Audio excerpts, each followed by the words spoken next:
servant un millionnaire lors d'une réunion avec des investisseurs, la serveuse a prononcé 3 mots en chinois. Puis l'accord a été annulé et le millionnaire lui a fait une proposition. Le cristal tintait doucement contre la porcelaine fine, tandis que Camille Liang-Durand versait le café dans les tasses de l'élite lyonnaise. Ses gestes étaient précis, presque mécaniques, après 2 années passées au Le Doré, ce restaurant huppé où se côtoyaient les plus puissants hommes d'affaires de Lyon. Mais contrairement aux autres serveuses, chacun de ses mouvements était calculé, chaque sourire soigneusement mesuré. À 26 ans, Camille possédait cette beauté discrète qui passait inaperçue au premier regard, mais marquait les esprits. Ses traits métissés trahissaient ses origines sino-françaises. Héritage d'un père chinois brillant et d'une mère lyonnaise qu'elle avait à peine connue, ses cheveux noirs étaient toujours tirés en chignon strict et ses yeux sombres observaient tout avec une acuité troublante. « Mademoiselle, pourriez-vous nous apporter l'addition ?» demanda poliment un client depuis la table 12. « Bien sûr, monsieur », répondit-elle avec ce sourire professionnel qu'elle avait perfectionné, mais son attention était ailleurs, fixée sur la table 15 où Luc Morel consultait nerveusement sa montre. L'homme de 42 ans incarnait la réussite française, costume taillé sur mesure, montre Rolex, cheveux grisonnants impeccablement coiffés, directeur général de Morel Industries. Il était respecté dans tout Lyon pour son sens des affaires et sa philanthropie apparente. Camille connaissait pourtant chaque détail de sa vie, ses habitudes, ses faiblesses, ses horaires. Elle savait qu'il prenait toujours son café sans sucre, qu'il préférait la table près de la baie vitrée, et surtout, qu'il venait ici chaque jeudi pour ses rendez-vous les plus importants. Aujourd'hui n'était pas un jeudi comme les autres. En se dirigeant vers la cuisine, Camille laissa ses pensées dériver vers Shanghai, 5 ans plus tôt, l'image de son père. Liang Weiming s'imposa brutalement à son esprit, cet homme brillant qui avait bâti un empire entre la Chine et la France, naviguant avec aisance entre 2 cultures, 2 mondes. Il lui avait tout appris, les affaires, les langues, mais aussi cette philosophie du respect et de l'honneur qui coulait dans leurs veines. « Ma petite étoile », murmurait-il toujours en chinois, « n'oublie jamais que la vraie force ne réside pas dans la destruction de nos ennemis, mais dans notre capacité à les transformer. » Ces mots résonnaient encore dans sa tête. Même si parfois, elle doutait de leur sagesse, le souvenir de cette nuit maudite la frappa comme une gifle. Les éclats de verre, les cris, le sang qui se répandait sur le marbre froid du bureau paternel. Elle avait 18 ans quand elle avait assisté, cachée derrière une bibliothèque, au meurtre brutal de son père par 3 hommes en costume sombre, des Chinois qui parlaient affaires avant de parler mort. Elle avait fui Shanghai cette nuit-là, avec l'aide du fidèle assistant de son père. Fini l'héritière Liang, place à Camille Durand, simple étudiante française aux origines modestes. 3 ans à effacer ses traces, 2 ans à Lyon pour se rapprocher de sa cible, car elle avait découvert le lien. Ces hommes qui avaient tué son père étaient liés à la Dragon Doré Corporation. Et cette corporation faisait affaire avec Luc Morel depuis des années. Camille, l'appela Michel, le chef de rang. La table 15 demande du champagne, du Dom Pérignon 2008. « J'y vais », répondit-elle, s'efforçant de garder une voix neutre. C'était le signal qu'elle attendait. Luc Morel ne commandait le Dom Pérignon que pour ses accords les plus juteux. Aujourd'hui, il allait signer le contrat de sa vie, 500 millions d'euros avec la Dragon Doré Corporation. Camille vérifia l'heure à la pendule art déco qui trônait au-dessus du bar. 15h30. Les investisseurs chinois arriveraient dans quelques minutes. Tout se déroulait exactement comme prévu. En préparant le seau à champagne, elle repensa à ses 3 années de recherche minutieuse, chaque nuit passée à éplucher des documents financiers, à tracer des connexions, à apprendre par cœur les habitudes de ses ennemis. Elle connaissait leurs visages, leurs noms, leurs crimes. Li Weichen, le cerveau froid aux mains tachées de sang. Zhang Minglu, la brute qui avait tenu l'arme, et Shen Daofu, celui qui donnait les ordres depuis son bureau climatisé de Hong Kong. La porte du restaurant s'ouvrit dans un tintement de clochettes. 3 hommes en costume sombre entrèrent, balayant la salle du regard avant de se diriger vers Luc Morel. Camille sentit son pouls s'accélérer. Après 5 ans d'attente, ils étaient là, à quelques mètres d'elle. Li Weichen serra la main de Luc avec un sourire faux, suivi de Zhang Minglu, qui conservait son expression impassible. Shen Daofu, plus petit mais dégageant une autorité naturelle, s'installa en face de l'homme d'affaires français. « Messieurs, quel plaisir de vous revoir. dit Luc dans un français teinté de nervosité. Camille s'approcha de leur table, portant le champagne et 4 flûtes sur un plateau d'argent. Ses mains ne tremblaient pas. Fruit de 5 années d'entraînement à contrôler ses émotions, elle posa délicatement les verres et commença à servir le Dom Pérignon, l'oreille tendue vers leur conversation qui basculait déjà vers l'anglais, puis vers le mandarin. C'était exactement ce qu'elle espérait. Les 3 Chinois parlaient entre eux, convaincus que personne ne pouvait les comprendre. Dans ce restaurant chic de Lyon, ils évoquaient les détails techniques du contrat, les pourcentages, les délais, mais surtout, ils révélaient leurs véritables intentions. Dès qu'il aura signé, nous récupérerons sa technologie, murmura Li Weichen en mandarin. Puis nous le détruirons comme les autres. Exactement comme son associé chinois, ajouta Zhang Minglu avec un ricanement cruel. Ce Liang Weiming était trop curieux. Maintenant il nourrit les poissons de la rivière Huangpu. Le sang de Camille se glaça. Ils parlèrent de son père comme d'un détail insignifiant, d'un obstacle éliminé avec la même désinvolture qu'on écrase un insecte. Elle termina de servir le champagne, le visage parfaitement neutre, et s'apprêtait à repartir quand Chen Daofu leva son verre. « À notre futur partenaire français », déclara-t-il en anglais, « et à tous nos futurs succès ». Les 4 hommes trinquèrent, ignorant que la serveuse qui s'éloignait de leur table portait en elle 5 années de douleur, de colère et de soif de justice. Camille regagna l'office, le cœur battant. Le moment approchait. Tout ce pourquoi elle avait vécu ces dernières années se cristallisait en cet instant. Dans quelques minutes, elle prononcerait 3 mots en chinois qui changeraient le cours de leur vie à tous. 3 mots qui vengeraient enfin la mort de Liang Weiming. Camille observait la scène depuis le comptoir, feignant de polir des verres tout en gardant un œil attentif sur la table 15. Les 4 hommes avaient sorti leurs documents, étalant sur la nappe immaculée les contrats qui allaient sceller leur accord. Luc Morel parcourait les pages avec cette concentration intense qu'elle lui connaissait bien. Pendant que les 3 Chinois échangèrent des regards complices, l'atmosphère du restaurant semblait figée dans cette fin d'après-midi lyonnaise. Les autres clients poursuivaient leur conversation feutrée, inconscients du drame qui se jouait à quelques mètres d'eux. Le soleil filtrait à travers les rideaux de soie, projetant des ombres dorées sur les murs ornés de tableaux impressionnistes. 500 millions d'euros, murmura Luc en anglais, sa voix trahissant un mélange d'excitation et d'appréhension. C'est effectivement le montant dont nous avions convenu. Li Weichen acquiesça avec ce sourire froid que Camille avait appris à détester. Monsieur Morel, cette somme représente notre confiance en votre entreprise. Votre technologie de filtration des eaux usées révolutionnera le marché asiatique et nos bénéfices mutuels seront considérables, ajouta Chen Daofu en caressant sa barbe naissante. Camille serra imperceptiblement les poings. Ces hommes parlaient d'argent et de profit, avec la même aisance qu'ils avaient parlé de meurtre quelques années plus tôt. Pour eux, son père n'avait été qu'un obstacle commercial à éliminer. Zhang Minglu, qui était resté silencieux jusque-là, se pencha vers ses compatriotes et reprit la conversation en mandarin. Convaincu de leur intimité linguistique, « Tu as raison, Chen. Une fois les brevets récupérés, nous n'aurons plus besoin de ce français. Comme pour l'autre, l'affaire sera vite réglée, » dit-il en désignant discrètement Luc. « Les autorités françaises ne s'intéresseront pas à un homme d'affaires ruiné qui se suicide par désespoir, » répondit Li Weichen avec un ricanement. « Nous avons déjà utilisé cette méthode avec succès. Le plus important, c'est que personne ne puisse remonter jusqu'à nous, » ajouta Chen Daofu. « Nos avocats ont préparé des contrats parfaitement légaux après sa mort. Nous hériterons naturellement de tous ses brevets. » Camille sentit une rage froide l'envahir. Non seulement ils avaient tué son père, mais ils planifiaient déjà l'assassinat de Luc Morel avec la même désinvolture criminelle. Ces hommes étaient des prédateurs qui dévoraient tout sur leur passage. Le moment était venu. Elle prit une profonde inspiration, saisit la cafetière en argent et se dirigea vers leur table d'un pas mesuré. Son cœur battait si fort qu'elle craignait qu'ils l'entendent, mais son visage conservait cette expression neutre et professionnelle qu'elle avait perfectionnée. « Messieurs, désirez-vous du café ?» demanda-t-elle poliment en français. « Volontiers », répondit Luc sans lever les yeux de ses documents. Noirs comme d'habitude, les 3 Chinois acquiescèrent distraitement, trop concentrés sur leurs calculs machiavéliques pour prêter attention à une simple serveuse française. Camille commença à verser le café, ses gestes d'une précision chirurgicale.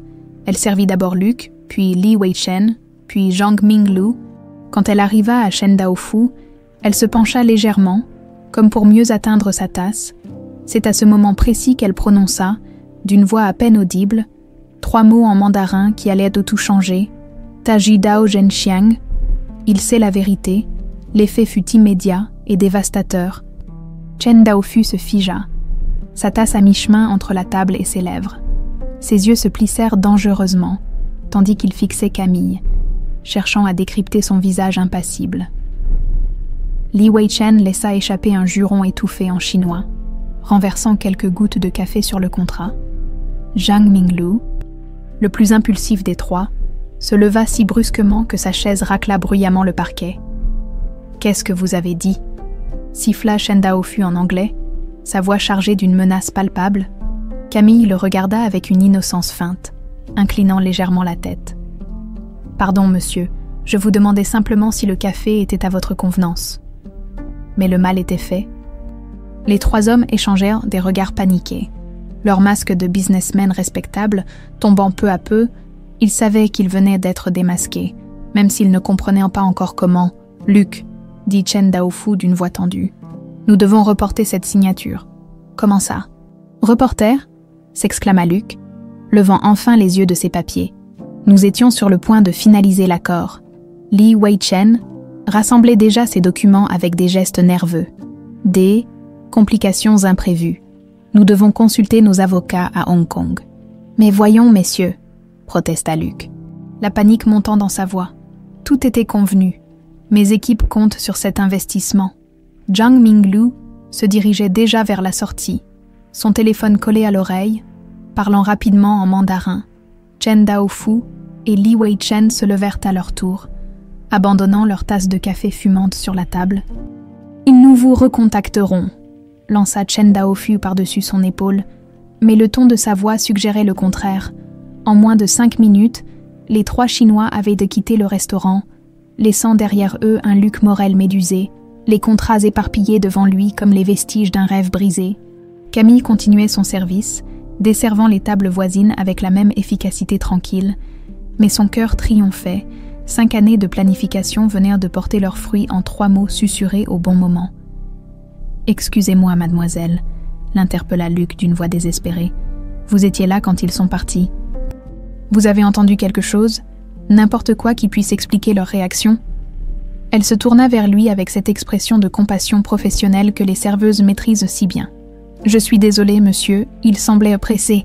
C'est tout ce que j'ai remarqué. » Luc se prit la tête entre les mains. 500 millions d'euros venèrent de s'envoler en fumée, emportant avec eux l'avenir de son entreprise et celui de ses 500 employés. Sans cet investissement, Morel Industries ferait faillite dans les 6 mois. Camille le regardait s'effondrer avec un mélange de satisfaction et de trouble qu'elle n'avait pas anticipé. La vengeance avait un goût plus amer qu'elle ne l'avait imaginé. Voir la détresse de cet homme, qui ne comprenait rien à ce qui lui arrivait, réveillait en elle une empathie qu'elle croyait avoir enterrée. Mais elle chassa rapidement ses pensées. Luc Morel n'était pas innocent dans cette histoire. Si les criminels de la Dragon Doré avaient fui si précipitamment, c'est qu'ils avaient des secrets à cacher. Et elle était bien décidée à découvrir lesquels. Le premier acte de sa vengeance venait de s'achever. Le second allait bientôt commencer. 3 jours s'étaient écoulés depuis la débâcle du restaurant. Camille avait repris son service habituel au Le Doré. Observant les allées et venues de l'élite lyonnaise avec cette attention particulière qu'elle portait à chaque détail, mais son esprit était ailleurs. Analysant les conséquences de son premier coup porté aux ennemis de son père, les nouvelles circulaient vite dans le milieu des affaires. Morel Industries était au bord du gouffre. Les journaux économiques évoquaient déjà des plans de licenciement massifs. Et les créanciers commençaient à faire pression. Luc Morel, autrefois respecté dans tout Lyon, était devenu en quelques jours l'homme qui avait perdu le contrat du siècle, ce jeudi soir, alors qu'elle finissait de dresser les tables pour le service du lendemain. Camille entendit la clochette de l'entrée tinter. Elle leva les yeux, et son sang se figea. Luc Morel venait d'entrer, mais ce n'était plus l'homme d'affaires impeccable qu'elle connaissait. Ses cheveux étaient en désordre, sa chemise froissée, et ses yeux cernés trahissaient 3 nuits d'insomnie. Il balaya la salle du regard jusqu'à ce qu'il la trouve. Leurs yeux se croisèrent, et elle vit dans les siens une détermination farouche qui la mit immédiatement sur ses gardes. « Mademoiselle », dit-il en s'approchant d'elle d'un pas décidé, Il faut qu'on parle. Monsieur Morel, répondit-elle, avec cette déférence professionnelle qu'elle avait apprise à maîtriser. Le restaurant est fermé, mais si vous souhaitez réserver pour demain, arrêtez ce petit jeu, l'interrompit-il sèchement. Je ne suis pas idiot. J'ai passé les 3 derniers jours à analyser tout ce qui s'est passé jeudi dernier, minute par minute, et il y a un élément qui ne colle pas. Camille continua de plier ses serviettes, feignant l'indifférence. Je ne vois pas de quoi vous parlez. La serveuse, dit-il en se rapprochant encore, une serveuse qui arrive pile au moment où mes partenaires chinois se mettent à paniquer, une serveuse qui parle mandarin. Le cœur de Camille s'accéléra, mais elle garda un visage impassible. Beaucoup de gens apprennent le chinois de nos jours. C'est une langue commerciale importante. Pas au point de le chuchoter à l'oreille d'hommes d'affaires chinois, répliqua Luc en posant ses mains à plat sur la table qu'elle était en train de dresser. Chen Daofu a eu l'air de voir un fantôme quand vous vous êtes penché vers lui. Qu'est-ce que vous lui avez dit exactement ? Camille posa délicatement la dernière serviette et redressa enfin la tête pour le regarder dans les yeux. Elle avait 2 choix, continuer à nier ou passer à l'étape suivante de son plan. La détermination qu'elle lisait dans le regard de Luc lui indiquait qu'il ne lâcherait pas facilement. « Vous voulez vraiment le savoir ?» dit-elle d'une voix soudain dépourvue de toute servilité. Le changement de ton la fit paraître différente, plus dangereuse. Luc recula d'un pas, mais maintint son regard fixé sur elle. « Je leur ai dit que vous connaissiez la vérité, » avoua-t-elle finalement. 3 mots en mandarin qui ont suffi à les faire fuir comme des rats. « Quelle vérité ?» demanda-t-il. Mais sa voix avait perdu de sa force. « Vous le savez très bien. » Camille contourna la table et se rapprocha de lui. La vérité sur leurs activités criminelles, sur leurs méthodes pour éliminer leurs partenaires gênants, sur ce qu'ils vous réservaient, une fois qu'ils auraient mis la main sur vos brevets. Le visage de Luc se décomposa. « Comment pouvez-vous savoir ça ? Parce que mon nom n'est pas vraiment Camille Durand, dit-elle en croisant les bras. Je m'appelle Camille Liang Durand. Liang comme dans Liang Weiming. Elle vit la reconnaissance s'afficher lentement sur le visage de Luc. Ce nom-là, il le connaissait. Tout homme d'affaires ayant travaillé avec la Chine connaissait l'empire Liang et sa chute brutale 5 ans plus tôt. « Mon Dieu, murmura-t-il, vous êtes sa fille. J'étais censé hériter de son empire, continua Camille. Au lieu de ça, j'ai hérité d'une cible sur le dos et d'une soif de vengeance qui me consume depuis 5 ans. Luc recula jusqu'à s'adosser contre une chaise, le visage livide. Ces hommes, ils ont tué votre père. Li Wei-chen, Zhang Minglu et Chen Daofu, 3 noms gravés dans ma mémoire, 3 hommes que je traque depuis des années. Elle s'assit en face de lui, son attitude passant de la colère à un calme inquiétant. Et vous savez quoi ? Ils avaient prévu de vous réserver le même sort. C'est impossible, protesta faiblement Luc. Nous avions un contrat légal, des garanties, les mêmes garanties que mon père avait avec eux, rétorqua Camille avec un sourire amer. Ils vous auraient laissé signer, récupérer vos technologies, puis vous auriez eu un tragique accident, suicide d'un homme d'affaires ruiné. Les journaux en sont friands. Le silence s'installa dans le restaurant vide. Luc digérait lentement les implications de ce qu'il venait d'apprendre. Camille l'observait, jaugeant ses réactions, calculant ses prochains mots. « Qu'est-ce que vous voulez ?» finit-il par demander. « Une alliance ?» répondit-elle sans hésiter. « Vous avez perdu 500 millions d'euros et votre entreprise court à la faillite. Moi, j'ai les connaissances et les ressources pour vous aider à vous reconstruire. En échange, vous m'aidez à détruire définitivement la Dragon Doré Corporation et ses dirigeants ?» Luc la dévisagea comme si elle venait de lui proposer de commettre un meurtre. « Vous parlez de vengeance. »« Pas de justice. La justice !» Camille éclata d'un rire sans joie. « Mon père faisait confiance à la justice chinoise. Regardez où ça l'a mené. Non, monsieur Morel, la justice ne s'intéresse pas aux crimes de col blanc qui se cachent derrière des contrats en béton et de fausses sociétés. »« Je ne peux pas, » commença Luc. « Vous ne pouvez pas quoi ? Vous venger d'hommes qui voulaient vous tuer, sauver votre entreprise et vos emplois. » Camille se pencha vers lui. « Ou peut-être que vous préférez faire faillite en gentleman et laisser 500 familles se retrouver au chômage. » Le coup porta. Luc ferma les yeux. Visiblement tiraillé entre ses principes et la réalité désespérée de sa situation. « Comment je peux vous faire confiance ?» demanda-t-il finalement. « Vous avez détruit ma vie en 3 mots. Justement, si j'avais voulu vous détruire définitivement, Vous seriez déjà mort. Ces hommes ne laissent pas de témoins gênants. » Elle marqua une pause.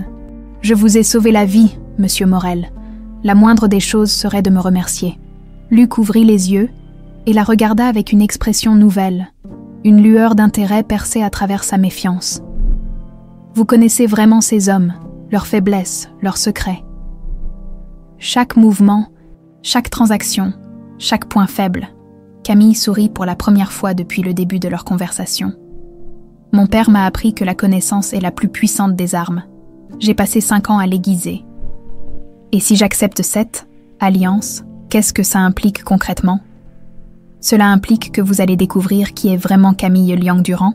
Et croyez-moi, vous n'allez pas être déçus. » Elle se leva et lui tendit la main. « Alors, monsieur Morel, partenaire ?» Luc regarda cette main tendue pendant de longues secondes. Il savait qu'en la serrant, il franchissait une ligne dont il ne reviendrait peut-être jamais, mais l'alternative était la ruine totale. Il saisit sa main. « Partenaire. » 2 semaines avaient passé depuis leur accord dans le restaurant vide. L'appartement de Luc, situé dans le prestigieux quartier de la Presqu'île, était devenu leur quartier général improvisé. Les murs du salon étaient désormais tapissés de documents, de photos et de schémas complexes qui ressemblaient davantage à une enquête policière qu'à une stratégie d'entreprise. Camille était assise en tailleur sur le tapis persan, entourée de dossiers qu'elle avait sortis d'une valise blindée cachée dans un garde-meuble depuis des années. Elle portait un jean et un pull en cachemire crème qui contrastaient avec l'image de la serveuse effacée qu'elle avait incarnée pendant 2 ans. Ses cheveux tombaient librement sur ses épaules, révélant cette beauté naturelle qu'elle avait toujours dissimulée. « Regardez ça, » dit-elle, en tendant un document à Luc qui sirotait son café du matin. Chen Daofu possède 4 comptes bancaires aux îles Caïmans sous des noms différents. Mon père avait découvert cette information juste avant sa mort. Luc s'agenouilla à côté d'elle pour examiner les papiers. Cette proximité était devenue naturelle au fil des jours, mais il ne pouvait s'empêcher de remarquer le parfum subtil qu'elle portait, un mélange de jasmin et de bergamote qui lui rappelait les jardins de son enfance. « Comment votre père avait-il accès à ce genre d'informations » demanda-t-il en s'efforçant de rester concentré sur les chiffres. « Papa avait ses sources partout en Chine.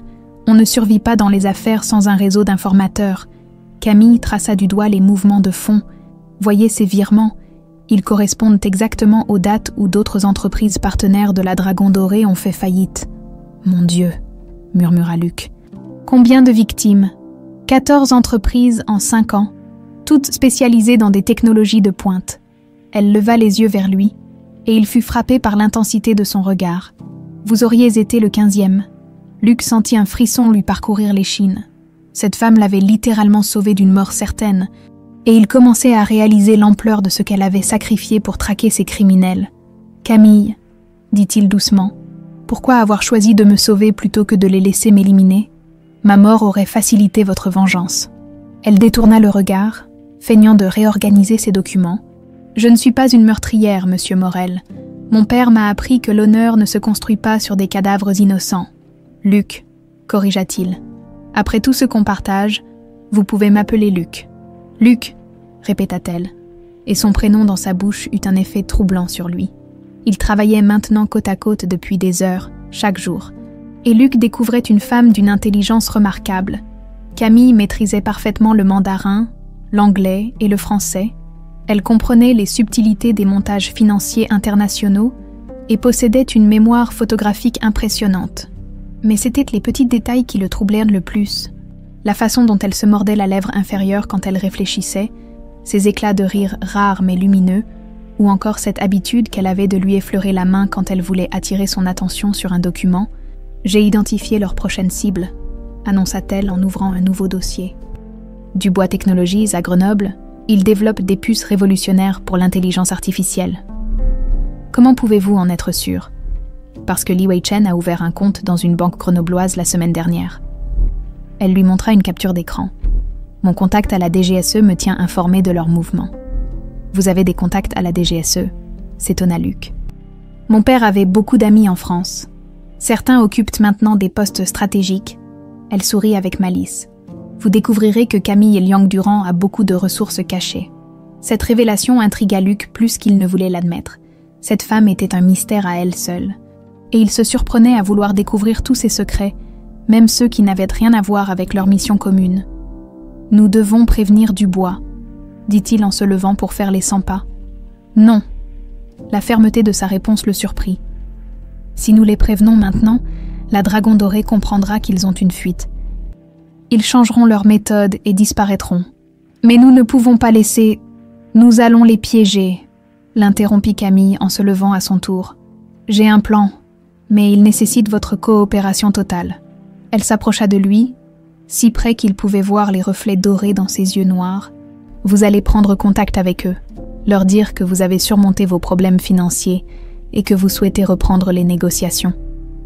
Ils ne me croiront jamais.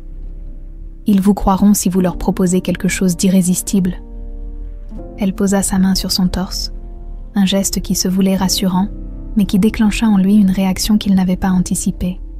Vos brevets sur la filtration de l'eau, mais aussi ceux de Dubois Technologies, vous leur direz que vous avez trouvé un partenaire français prêt à vous associer. C'est de la folie, murmura Luc, mais il ne reculait pas malgré leur proximité troublante.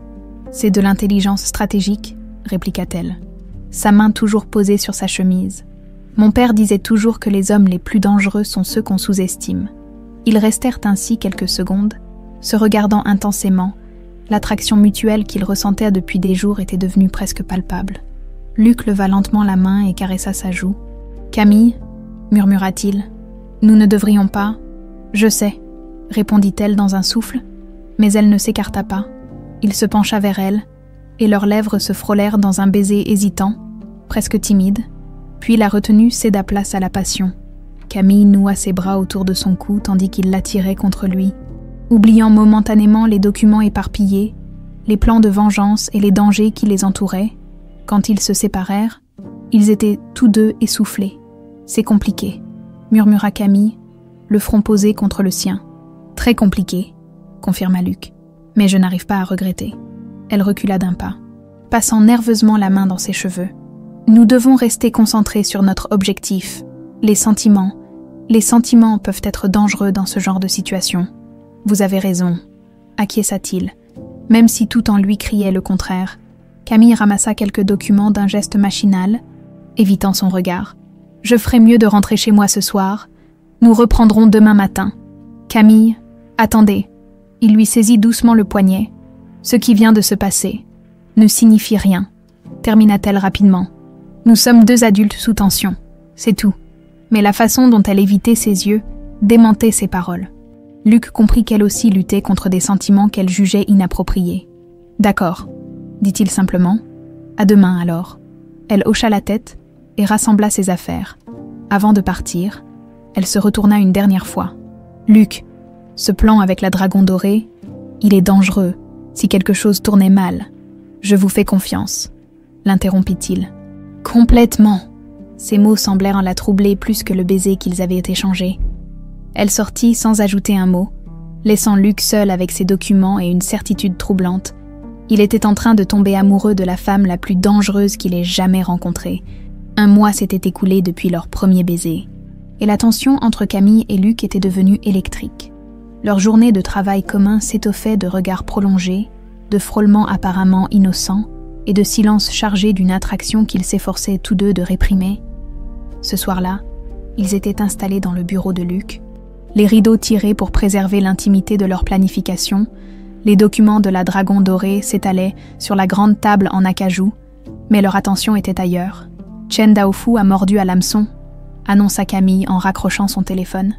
Mon contact à Hong Kong confirme qu'il organise une réunion d'urgence avec ses associés.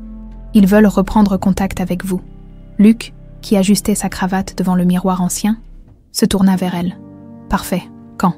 Demain soir, au Grand Hôtel Dieu. Elle s'approcha de lui. Vous êtes sûr de pouvoir jouer votre rôle. Ces hommes sont des prédateurs. Ils sentiront la moindre faille.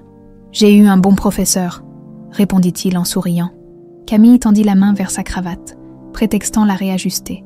Ses doigts effleurèrent sa gorge, et elle sentit son pouls s'accélérer sous ses paumes. Voilà qui est mieux, murmura-t-elle sans s'écarter. Ils se regardèrent intensément, l'air se chargeant de cette électricité familière. Luc leva la main et caressa sa joue, descendant lentement vers sa nuque. « Camille, dit-il d'une voix rauque, Nous ne pouvons plus faire semblant que rien ne se passe entre nous. Je sais, avoua-t-elle dans un souffle, mais c'est dangereux, Luc, mon père. Votre père aurait-il voulu que vous vous interdisiez d'être heureuse au nom de sa mémoire? Cette question la toucha au cœur. Depuis la mort de Liang Weiming, elle s'était construite une existence fondée sur la vengeance, oubliant qu'elle avait aussi le droit d'être une femme avec des désirs et des sentiments. Sans répondre, elle se hissa sur la pointe des pieds et l'embrassa. Ce baiser était différent du premier, plus profond, plus désespéré, comme s'ils savaient tous deux qu'ils franchissaient une ligne interdite. Luc la souleva et l'assit sur le bord de son bureau, renversant quelques documents qui voltigèrent au sol. Ses mains se perdirent dans les cheveux soyeux de Camille, tandis qu'elle nouait ses jambes autour de sa taille. « Tu me rends fou », murmura-t-il contre ses lèvres. « Depuis le premier jour où je t'ai vue au restaurant, il y avait quelque chose. Moi aussi, avoua-t-elle entre deux baisers. Même quand je te détestais, même quand je planifiais ta ruine, Elle ne termina pas sa phrase, trop troublée par l'ironie de la situation. Comment avait-elle pu tomber amoureuse de l'homme qu'elle était venue détruire? Leurs vêtements glissèrent sur le sol avec une urgence fébrile. Camille découvrait le corps de Luc avec une avidité qui la surprenait elle-même, comme si elle voulait graver chaque détail dans sa mémoire, lui explorait sa peau nacrée avec une révérence qui la faisait frissonner. « Tu es magnifique », murmura-t-il en embrassant la naissance de ses seins. « Luc, Elle voulait lui dire combien elle l'aimait, combien cette situation la terrifiait. Mais les mots restaient bloqués dans sa gorge.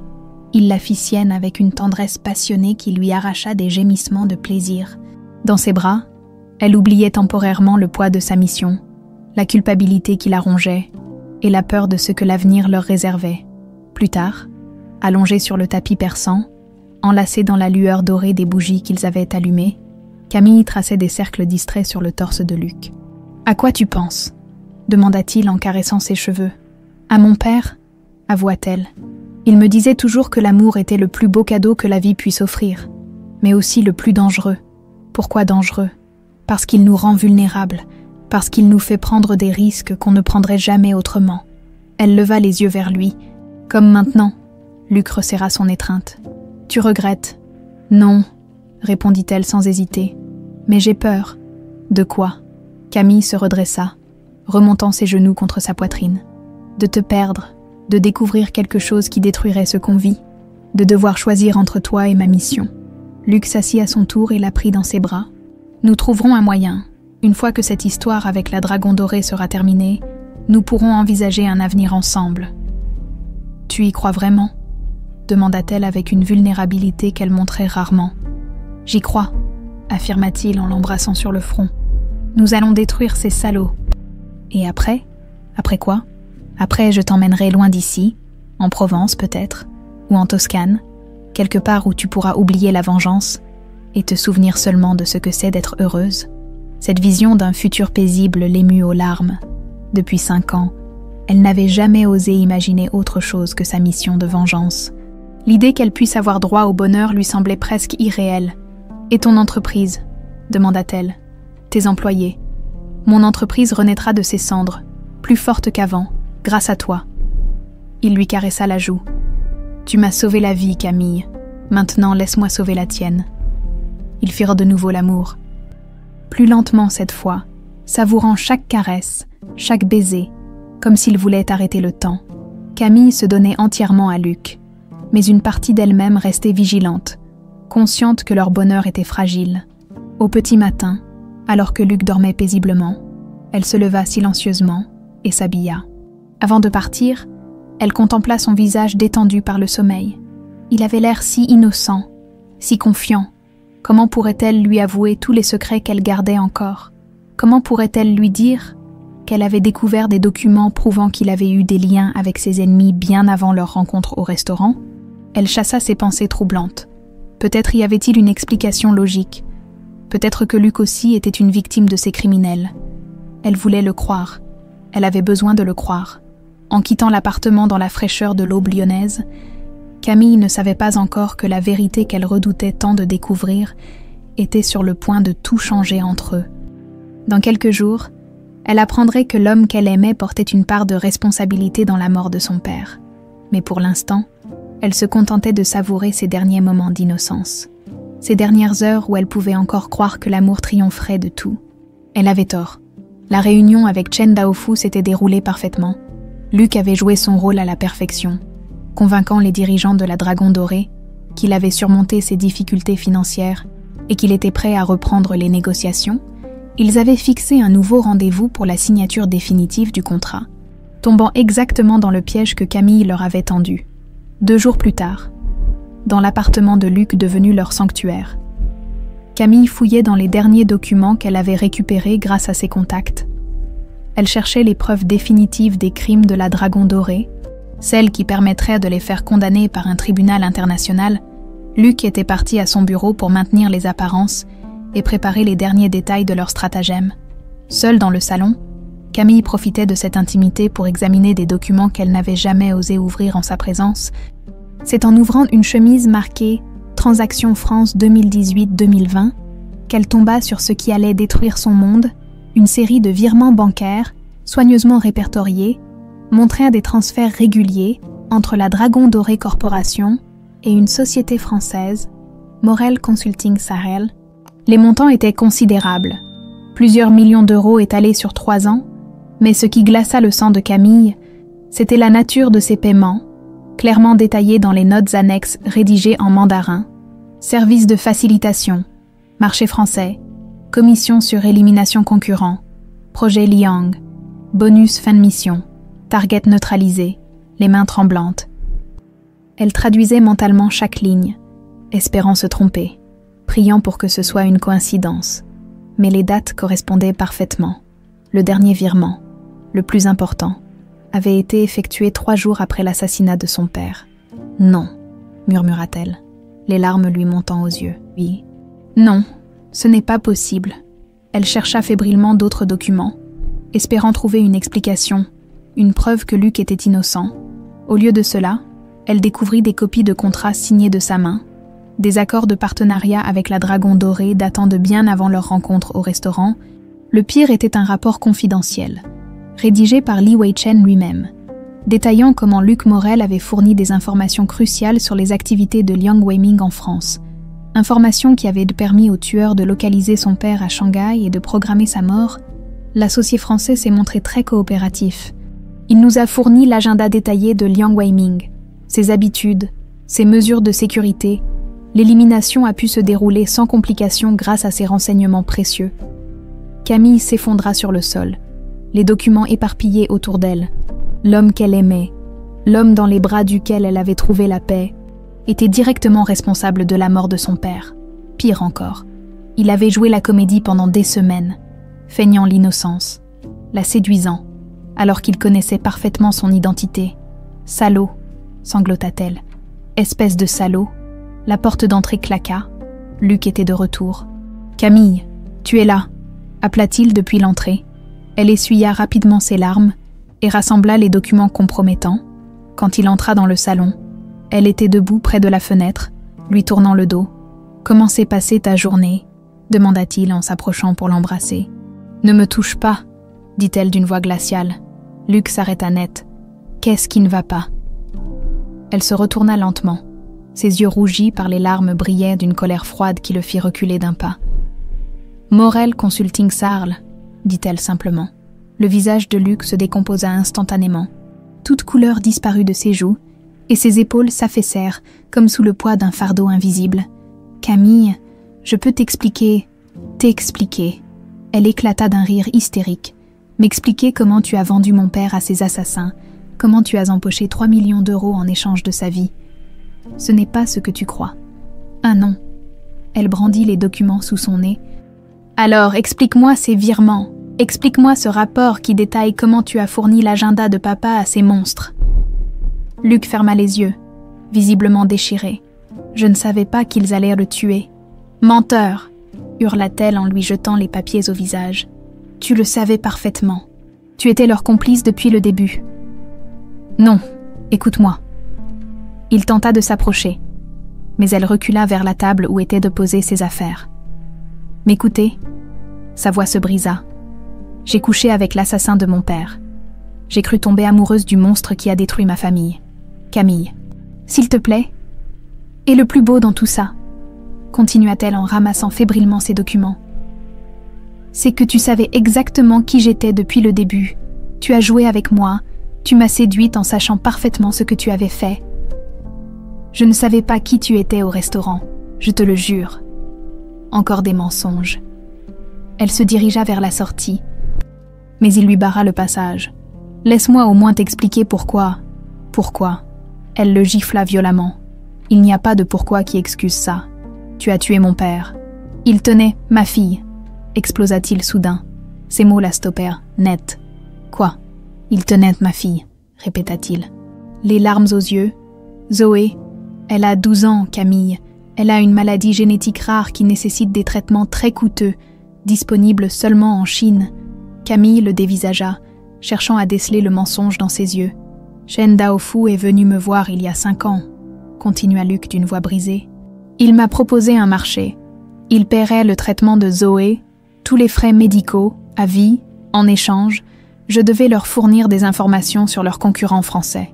Et mon père, je ne savais pas qu'ils allèrent le tuer, je pensais qu'il voulait juste connaître ses activités commerciales. Quand j'ai appris sa mort, il s'effondra sur le canapé. J'ai voulu arrêter, mais ils m'ont dit que si je les trahissais, Zoé mourrait. » Camille sentit sa colère vaciller. Une fille malade, une chantage émotionnel, c'était exactement le genre de méthode que ces criminels utilisaient pour corrompre leurs victimes. « Où est-elle maintenant ?» demanda-t-elle d'une voix moins assurée. « À l'hôpital Édouard Herriot, en soins intensifs. » Luc leva vers elle des yeux emplis de désespoir. « Elle va mourir, Camille, sans leur financement. Elle va mourir. » Le silence s'installa entre eux, lourd de révélations et de douleur. Camille oscillait entre compassion et dégoût, entre compréhension et trahison. L'homme qu'elle aimait était aussi une victime, mais une victime qui avait causé la mort de son père. « Tu aurais dû me le dire, » murmura-t-elle finalement. « Comment aurais-je pu t'avouer que j'étais responsable de la mort de ton père ?» Même indirectement. Sa colère revint d'un coup. « Tu as donné son agenda à ces assassins. Je croyais qu'ils voulaient juste l'espionner, pas le tuer. Ta naïveté a coûté la vie à mon père. » Elle se dirigea vers la porte, mais sa voix l'arrêta une dernière fois. « Camille, je t'aime, malgré tout ce qui s'est passé, malgré mes erreurs, je t'aime vraiment. » Elle se retourna, le visage ruisselant de larmes. « Et moi, je t'aimais aussi. Mais cet amour est né sur un mensonge et baigné dans le sang de mon père. » Elle ouvrit la porte et ajouta sans le regarder. « Adieu, Luc. » La porte claqua, laissant Luc seul avec le poids de ses crimes et l'écho des mots qu'il ne pourrait jamais reprendre. 3 jours s'étaient écoulés depuis la confrontation. Camille avait passé ses 72 heures enfermée dans son petit appartement du Vieux-Lyon.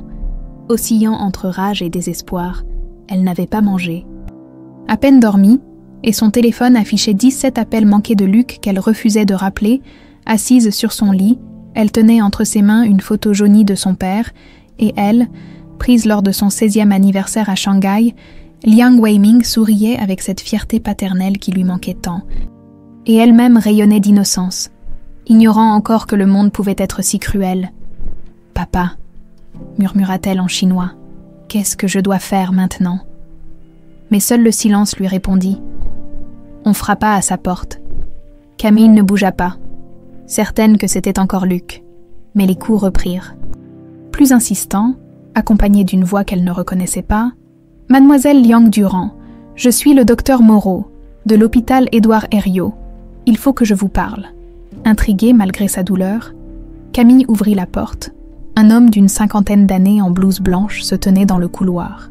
L'air grave et fatigué. « Comment connaissez-vous mon nom ?» demanda-t-elle. « Monsieur Morel m'a parlé de vous. Il m'a dit que vous pourriez comprendre la situation de sa fille. » Sa fille. Le cœur de Camille se serra.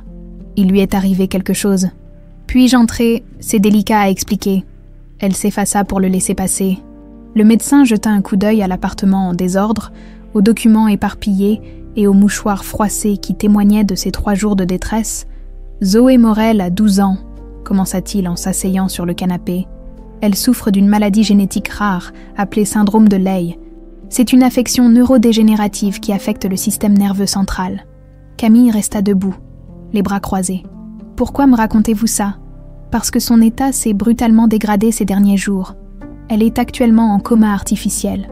Il marqua une pause. Et parce que son père refuse de me laisser commencer les démarches pour la débrancher.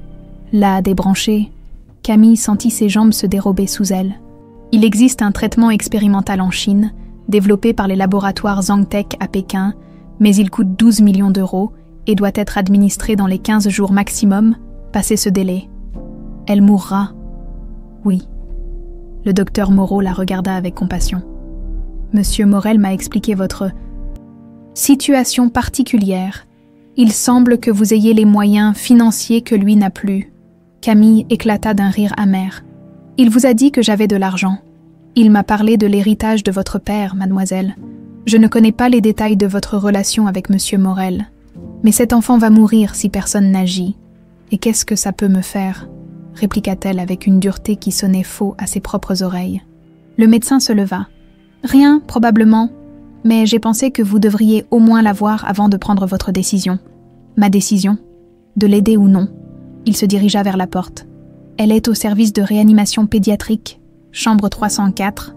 Si vous changez d'avis, il sortit, laissant Camille seule avec un dilemme qu'elle n'avait pas vu venir. Sauver la fille de l'homme qui avait causé la mort de son père, c'était absurde. C'était impossible. Pourtant, 2 heures plus tard, elle se trouvait dans les couloirs aseptisés de l'hôpital Édouard Herriot. La chambre 304 était plongée dans une semi-pénombre. Des machines bip-bip-bipaient régulièrement. Reliée à un petit corps fragile allongé sur un lit trop grand, Zoé Morel ressemblait à une poupée de porcelaine. Ses cheveux blonds étalés sur l'oreiller blanc, son visage d'une pâleur inquiétante. Camille s'approcha lentement, le cœur serré. Cet enfant ne ressemblait pas à Luc. Elle devait tenir de sa mère. Elle avait des traits délicats, presque éthérés, qui lui donnaient l'air d'un ange endormi. Elle est belle, n'est-ce pas ? Camille sursauta. Luc était debout dans l'embrasure de la porte, les traits tirés par la fatigue et l'inquiétude. Il avait vieilli de 10 ans en 3 jours. « Qu'est-ce que tu fais là ?» demanda-t-elle froidement. « Je viens la voir tous les jours, depuis qu'elle est dans le coma. » Il s'approcha du lit, caressant doucement la joue de sa fille. « Le docteur Moreau m'a dit qu'il t'avait parlé. Tu n'avais pas le droit de faire ça. J'étais désespérée. » Il la regarda avec des yeux emplis de larmes. « Elle va mourir. Camille, ma fille va mourir. Et c'est ma faute. Ta faute. Si je n'avais pas accepté de travailler avec ces criminels, ils n'auraient pas eu ce pouvoir sur nous. Si j'avais été plus courageux, plus intelligent, » sa voix se brisa. « Ton père serait encore vivant, et ma fille ne serait pas en train de mourir. » Camille observait Zoé. Cette enfant innocente qui payait le prix des erreurs de son père, elle pensa à son propre père, à l'amour inconditionnel qu'il lui portait, à tous les sacrifices qu'il avait faits pour elle. « Raconte-moi, » dit-elle doucement. « Raconte-moi tout depuis le début. » Luc s'assit dans le fauteuil près du lit, sans quitter sa fille des yeux. Zoé est née avec cette maladie. Sa mère n'a pas supporté. Elle nous a quittés quand Zoé avait 3 ans. Où est-elle maintenant ? En Australie, avec un nouveau mari, elle n'a plus jamais donné de nouvelles. Il caressa la main de Zoé. Pendant des années, j'ai tout fait pour la soigner. J'ai vendu ma maison, hypothéqué l'entreprise, emprunté jusqu'au cou, mais ce n'était jamais assez. Et c'est là que Chen Daofu est apparu. Il connaissait ma situation. Il m'a proposé son aide en échange de services, discret. Au début, c'était juste des informations commerciales anodines. Puis ils ont commencé à me demander des choses plus compromettantes, comme les habitudes de mon père. Luc hocha la tête, accablé. Ils m'ont dit qu'ils voulaient juste l'espionner, comprendre ses méthodes commerciales. Jamais je n'aurais imaginé que tu donnais les clés de sa mort à ses assassins. Le silence retomba entre eux, ponctué seulement par le bruit régulier des machines. Camille regardait cet enfant qui se battait pour sa vie, inconsciente des drames qui se jouaient autour d'elle. « Combien de temps lui reste-t-il » demanda-t-elle finalement. 11 jours après, même le traitement expérimental ne pourra plus rien. 11 jours. Camille ferma les yeux et revit le visage de son père. Ses derniers conseils sur le pardon et la transformation des ennemis en famille, que lui aurait-il conseillé dans cette situation impossible ? Les 12 millions d'euros, dit-elle. Où faut-il les verser ? Luc releva la tête brusquement. Camille, tu ne peux pas... Où ? Répéta-t-elle plus fermement. Au laboratoire Zhangtec à Pékin, Mais je ne peux pas accepter ça, pas après ce que j'ai fait. Tu as raison, dit-elle en se levant. Tu ne peux pas accepter, mais elle peut. Elle regarda une dernière fois Zoé, cet enfant qui n'avait rien demandé à personne et qui allait peut-être mourir à cause des erreurs des adultes qui l'entouraient. J'ai une condition, ajouta-t-elle. Tout ce que tu veux. Tu te rends aux autorités, tu avoues tout, tes liens avec la dragon dorée, ton rôle dans la mort de mon père, tout. Luc la regarda longuement, puis acquiesça. D'accord. Et tu témoignes contre eux, tu donnes tous les noms, toutes les preuves, tu les aides à démanteler toute leur organisation. Oui. Camille se dirigea vers la sortie, puis se retourna une dernière fois. Je ne le fais pas pour toi, Luc. Je le fais pour elle, et pour honorer la mémoire de mon père qui m'a appris que parfois, la plus belle vengeance est un acte de compassion. Elle sortit de la chambre, laissant derrière elle un homme brisé, mais peut-être enfin libre, et une enfant qui allait peut-être avoir une seconde chance de vivre. Camille passa 3 nuits blanches à arpenter son appartement, déchirée entre les enseignements de son père et sa soif de vengeance. Les mots de Liang Weiming résonnaient dans sa tête. La vraie force ne réside pas dans la destruction de nos ennemis, mais dans notre capacité à les transformer. Mais comment transformer un homme qui avait causé la mort de celui qu'elle aimait le plus au monde? Le 4e matin, elle retourna à l'hôpital. Cette fois, elle vint seule, pendant les heures de visite restreinte, où elle savait que Luc ne serait pas là. Elle voulait voir Zoé sans l'ombre de son père entre elles. L'enfant était réveillé. Ses grands yeux bleus fixèrent le plafond avec cette résignation particulière aux enfants malades qui ont appris trop tôt que la vie était fragile. Quand elle aperçut Camille, elle tourna faiblement la tête. « Bonjour », murmura Zoé d'une voix à peine audible. « Vous êtes qui ? » ?»« Je m'appelle Camille. » Elle s'assit dans le fauteuil près du lit. « Je suis une amie de ton papa. » « Papa pleure beaucoup ces derniers temps, » dit Zoé avec cette lucidité troublante des enfants gravement malades. « Il croit que je ne le vois pas. » « Mais je le vois. » Camille sentit sa gorge se serrer. « Tu as mal. »« Pas trop aujourd'hui. Les docteurs me donnent des médicaments. » Zoé la regarda avec curiosité. « Vous avez les yeux tristes, comme papa. Parfois, les adultes ont des chagrins compliqués. Maman aussi avait les yeux tristes avant de partir. » Zoé tourna son regard vers la fenêtre. Elle m'a dit qu'elle ne pouvait plus me regarder être malade, que c'était trop dur. Ces mots frappèrent Camille comme une gifle. Cet enfant avait été abandonné par sa mère à cause de sa maladie, et maintenant elle risquait de perdre son père à cause des conséquences de ses actes passés. « Zoé, » dit-elle doucement, « est-ce que tu sais que ton papa t'aime très fort ?»« Oui, il me le dit tous les jours. » Un sourire fantomatique éclaira son visage pâle. « Il dit que je suis sa petite étoile, comme le papa de quelqu'un d'autre qu'il connaît. » Camille eut un sursaut. « Il t'a dit ça ?» ?»« Oui, il m'a raconté qu'il avait rencontré une dame très courageuse dont le papa l'appelait aussi sa petite étoile, mais en chinois. » Zoé la regarda avec ses yeux trop grands pour son visage émacié. « C'est vous, n'est-ce pas ?» Les larmes montèrent aux yeux de Camille. Comment cette enfant pouvait-elle être si perspicace ? « Peut-être, » répondit-elle en s'efforçant de sourire. « Papa dit que vous étiez fâché contre lui à cause de quelque chose qu'il avait fait il y a longtemps. Quelque chose de très grave. » Camille ne savait pas quoi répondre. Comment expliquer à une enfant de 12 ans que son père était indirectement responsable d'un meurtre ? Les adultes font parfois des erreurs, dit-elle finalement. Des erreurs qui blessent d'autres personnes. Comme maman quand elle m'a abandonnée. Non. Chérie, pas comme ça. Camille prit délicatement la main de Zoé. Ton papa a fait des erreurs parce qu'il voulait te sauver. Tout ce qu'il a fait, c'était par amour pour toi. Et maintenant, vous ne voulez plus être son amie. Cette question si simple, si directe, révéla à Camille la complexité de ses propres sentiments. Malgré la trahison, malgré la douleur, une partie d'elle aimait toujours Luc, et une autre partie comprenait qu'un père puisse tout sacrifier pour sauver son enfant. C'est compliqué, murmura-t-elle.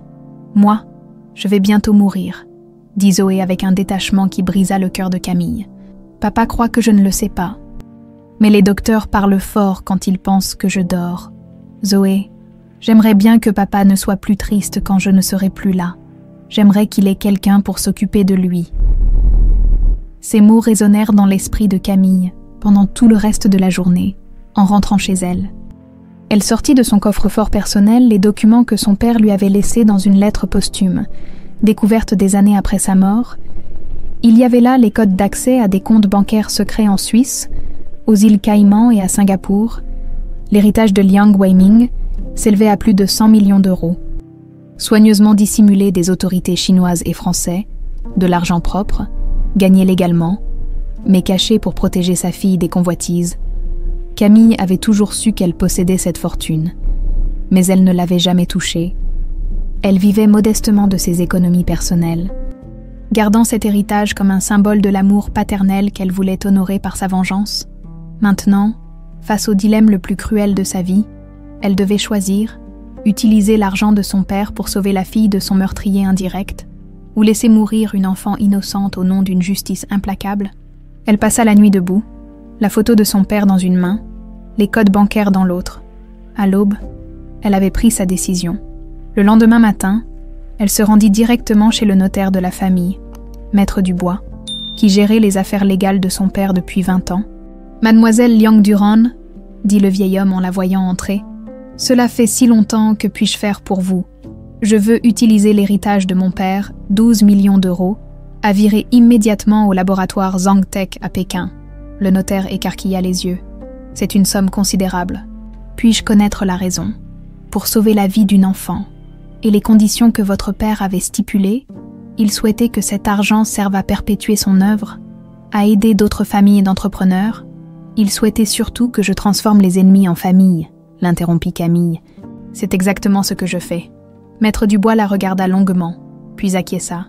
Très bien, mais je veux que vous signiez une décharge confirmant que vous utilisez cet argent en pleine connaissance de cause. J'ai aussi autre chose à vous demander, ajouta Camille. Je veux créer une fondation avec le reste de l'héritage. La fondation Liang Weiming, destinée à aider les familles victimes de crimes corporatifs. Excellente idée. Votre père en aurait été fier. 3 heures plus tard, le virement était effectué. Zoé aurait son traitement, mais Camille avait posé des conditions strictes à Luc et elle comptait bien les voir respectées. Elle retourna à l'hôpital dans l'après-midi. Luc était là, tenant la main de sa fille qui dormait paisiblement, quand il la vit entrer. Il se leva précipitamment. « Camille, le docteur Moreau m'a dit, je ne sais pas comment te remercier. Tu peux me remercier en respectant notre accord, dit-elle fermement. Demain matin, tu te rends au commissariat central. Tu avoues tout. Je le ferai, je te le promets. Et tu témoignes contre la Dragon Dorée, jusqu'au bout. Oui. » Camille s'approcha du lit de Zoé et déposa un baiser sur son front. Elle va s'en sortir maintenant. Le traitement sera administré dès demain. Pourquoi ? Demanda Luc, les larmes aux yeux. Pourquoi tu fais ça après tout ce que j'ai fait ? Camille le regarda une dernière fois, avec les yeux de la femme qu'elle avait été avant de découvrir sa trahison. Parce que mon père m'a appris que la vengeance la plus douce est celle qui transforme la haine en amour, et parce qu'une enfant ne devrait jamais payer pour les erreurs de son père. Elle sortit de la chambre sans se retourner, laissant derrière elle un homme brisé mais reconnaissant, et une enfant qui allait enfin avoir sa chance de vivre. La vraie justice commençait maintenant, le 15 octobre, exactement 6 mois après leur première rencontre au Le Doré. Luc Morel se présenta au commissariat central de Lyon. Il portait un costume sombre et une cravate noire, comme s'il se rendait à des funérailles. En quelque sorte, c'était le cas. Il enterrait définitivement l'homme qu'il avait été pour renaître en homme libre. L'inspecteur Claire Dubois, de la brigade financière, l'accueillit dans une salle d'interrogatoire austère. Elle avait été briefée par les contacts de Camille au sein des services secrets français et savait qu'elle tenait enfin le témoin clé qui permettrait de démanteler l'un des plus puissants réseaux criminels sino-français. « Monsieur Morel », commença-t-elle en allumant l'enregistreur, « vous vous présentez spontanément pour témoigner concernant vos relations avec la Dragon Dorée Corporation. Confirmez-vous avoir agi en toute liberté ?»« Oui », répondit Luc d'une voix ferme. « Je veux tout avouer. Pendant 8 heures consécutives, il détailla sa collaboration avec les criminels, les noms, les dates, les montants, les méthodes. Il expliqua comment Chen Daofu l'avait approché, comment ils avaient utilisé sa fille malade pour le manipuler, et surtout, comment ces informations avaient permis l'assassinat de Liang Weiming. J'ai donné l'agenda de Monsieur Liang, ses habitudes, ses mesures de sécurité, avoua-t-il, la voix brisée. Je pensais qu'ils voulaient juste l'espionner. Jamais je n'ai imaginé qu'ils allaient le tuer. Mais vous avez continué à travailler avec eux après sa mort. Il tenait dans ma fille. Si j'avais parlé, elle serait morte. Luc leva les yeux vers l'inspecteur. « Je sais que ce n'est pas une excuse. J'assume l'entière responsabilité de mes actes. » L'inspecteur Dubois prit des notes détaillées. Ce témoignage était en or. Il permettrait non seulement d'arrêter les dirigeants de la Dragon Doré, mais aussi de remonter toute la filière de leurs crimes en Europe. Pendant ce temps, à Pékin, Zoé recevait la première injection du traitement expérimental. Camille avait tenu à l'accompagner en Chine, officiellement pour superviser les soins, officieusement pour s'assurer que l'argent de son père serve vraiment à sauver l'enfant. L'hôpital international de Pékin était un établissement ultramoderne, où les meilleurs spécialistes mondiaux des maladies rares travaillaient avec des équipements de pointe. Le professeur Lee, sans lien avec les criminels, dirigeait l'équipe médicale. « Le traitement est prometteur », expliqua-t-il à Camille dans un français impeccable. « Nous avons déjà traité 3 patients avec un succès complet. Mademoiselle Zoé a toutes les chances de s'en sortir. » Camille regardait l'enfant dormir paisiblement. Les perfusions reliées à son petit bras, en 3 semaines. Son teint avait déjà repris des couleurs, et ses yeux avaient retrouvé un éclat que Luc lui avait décrit avec nostalgie. « Camille !» Zoé venait de se réveiller. « Papa, il va bien, ma chérie. Il pense très fort à toi. Il me manque. » La petite fille soupira. « Mais je sais qu'il fait quelque chose d'important en France. » Camille sourit tristement. Luc avait expliqué à sa fille qu'il devait réparer des erreurs, et que cela pourrait prendre du temps. Zoé, avec cette sagesse précoce des enfants malades, avait accepté sans poser de questions. « Tu veux que je t'apprenne quelques mots en chinois ?» proposa Camille pour la distraire. « Oh oui, papa m'a dit que vous parliez chinois comme une vraie chinoise. » Elles passèrent l'après-midi à jouer avec les mots, les caractères, les tonalités. Zoé était douée pour les langues, et sa curiosité naturelle la rendait attachante. Camille comprenait pourquoi Luc avait été prêt à tout pour la sauver. En France, l'enquête avançait à grands pas, grâce aux témoignages de Luc et aux documents fournis par Camille. Interpol avait émis des mandats d'arrêt internationaux contre Li Wei-chen, Zhang Minglu et Chen Daofu. Les 3 hommes furent arrêtés simultanément à Hong Kong, Macao et Singapour. Le procès eut lieu à Lyon 8 mois plus tard. Camille était revenue de Chine avec Zoé, dont l'état s'était miraculeusement amélioré. L'enfant marchait de nouveau, parlait normalement, et avait même repris l'école à mi-temps. La salle d'audience était bondée. Les familles des 14 entreprises détruites par la Dragon Doré étaient devenues témoignées. Des journalistes du monde entier couvraient ce procès qui révélait l'ampleur de la corruption sino-européenne. Luc témoigna pendant 2 jours complets. Il répondit à toutes les questions avec une honnêteté brutale, n'essayant jamais de minimiser sa responsabilité. Quand l'avocat de la défense tenta de le faire passer pour une victime, il l'interrompit. « Je ne suis pas une victime, maître. Je suis un complice qui a choisi de sauver sa fille, plutôt que de faire ce qui était juste. J'assume mes choix et leurs conséquences. » Chen Daofu et ses complices furent condamnés à 30 ans de prison ferme pour assassinat, chantage, corruption et association de malfaiteurs. Leurs avoirs, plusieurs milliards d'euros, furent saisis et redistribués aux victimes.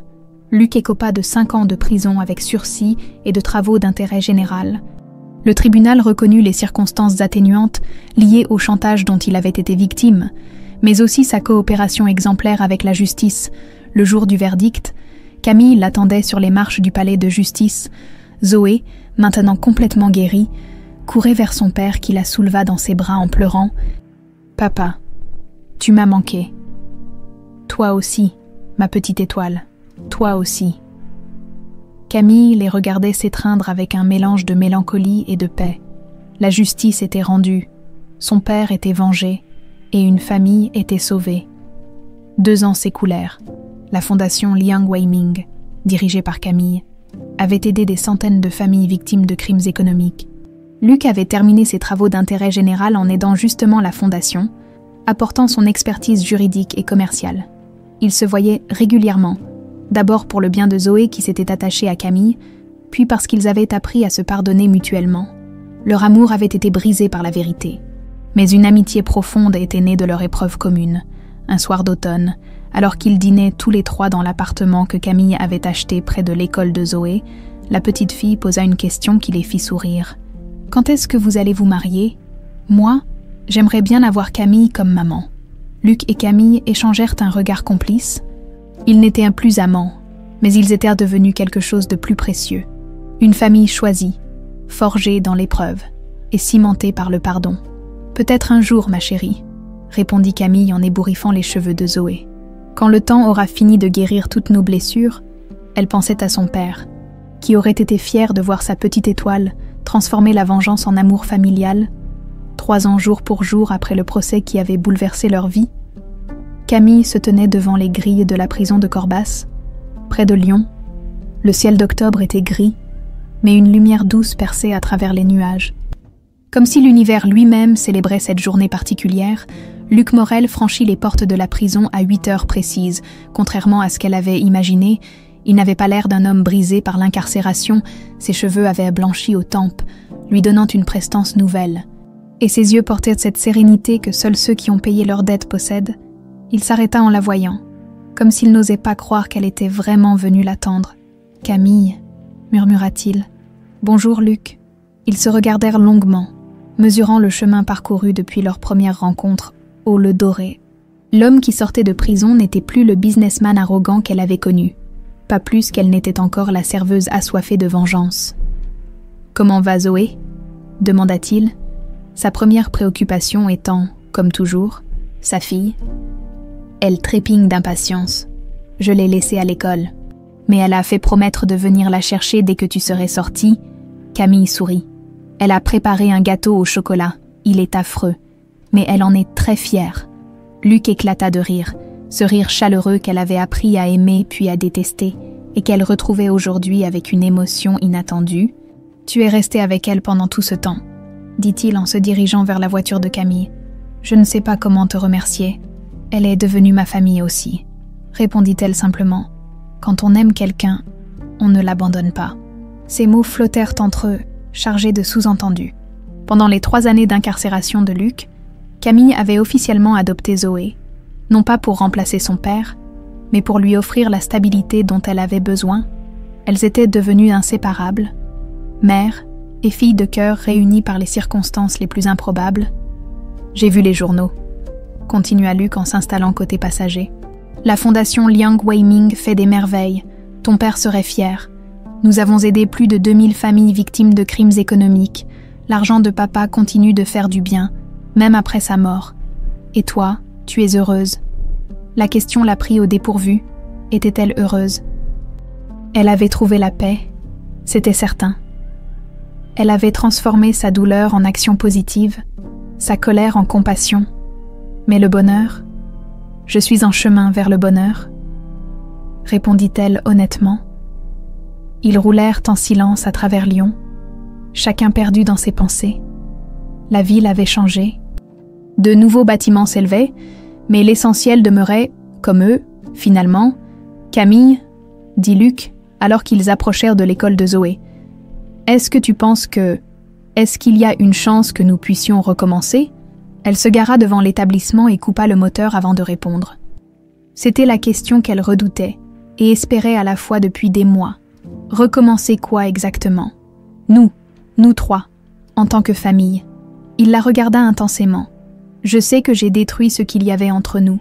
Je sais que la confiance, une fois brisée, ne se répare jamais complètement. Mais ces 3 années m'ont appris quelque chose d'essentiel. Quoi? Que l'amour ne disparaît pas simplement parce qu'on l'a trahi. Il se transforme, il évolue, mais il reste. Il prit sa main. Je t'aime toujours, Camille. Différemment qu'avant, plus profondément peut-être.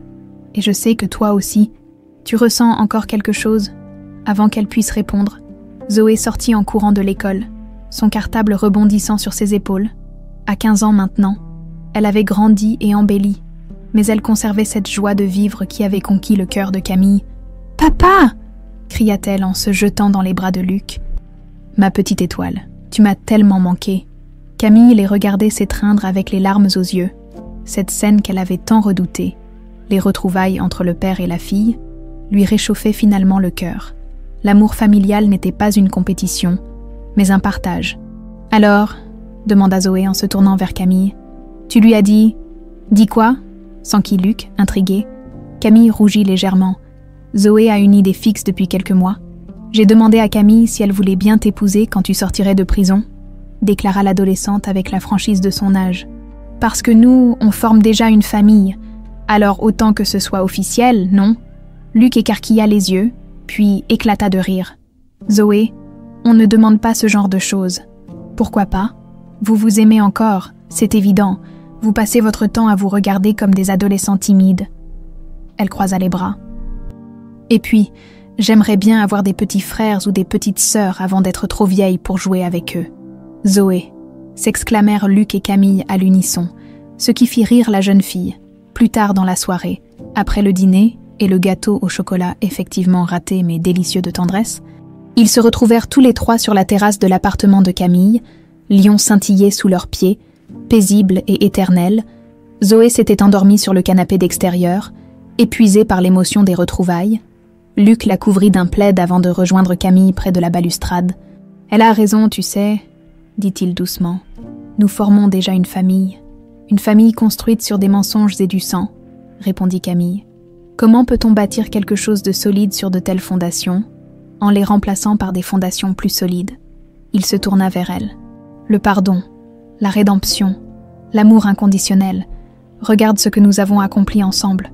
Zoé est sauvée, ton père est vengé, des centaines de familles ont été aidées. Notre histoire a commencé dans la douleur, mais elle continue dans l'espoir. » Camille ferma les yeux, sentant la brise automnale caresser son visage. Les mots de son père lui revinrent une dernière fois. La vraie force ne réside pas dans la destruction de nos ennemis, mais dans notre capacité à les transformer en famille. Mon père me disait que le pardon ne supprime pas le passé, mais qu'il construit l'avenir, murmura-t-elle. Et quel avenir veux-tu construire? Elle ouvrit les yeux et le regarda. Cet homme qui avait causé la mort de son père, qui l'avait trahi, qui avait détruit sa confiance, cet homme était aussi celui qui l'avait aimé sincèrement, qui avait tout risqué pour sauver sa fille, qui avait payé ses erreurs avec courage.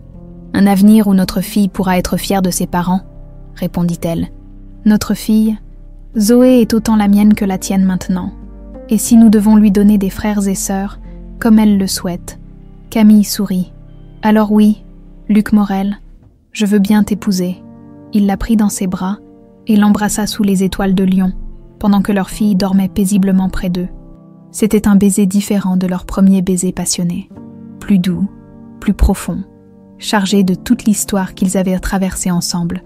Quand ils se séparèrent, il pleuvait doucement, comme ce jour où ils s'étaient rencontrés au restaurant. Tu sais ce que signifiaient vraiment ces 3 mots en mandarin que tu as prononcés ce jour-là? Demanda Luc. Il connaît la vérité? Non, dit-il en souriant. Dans le contexte où tu les as prononcés, dans cette situation précise, il signifiait « Le destin nous réunit ». Camille éclata de rire. Tu ne parles même pas chinois. Zoé me l'a appris. Elle dit que parfois, l'univers nous place au bon endroit, au bon moment, pour nous apprendre que l'amour véritable naît quand on choisit de pardonner l'impardonnable. Ils restèrent enlacés sous la pluie fine, regardant leur fille dormir et leur ville s'endormir. Demain, ils commenceraient une nouvelle vie, construite sur les cendres de l'ancienne, mais infiniment plus belle, parce qu'elle était née du pardon. L'histoire de Camille Liang-Durand et Luc Morel se terminait là où elle avait commencé, par 3 mots qui avaient changé leur destin. Mais cette fois, ces mots parlaient d'amour, de famille et d'avenir.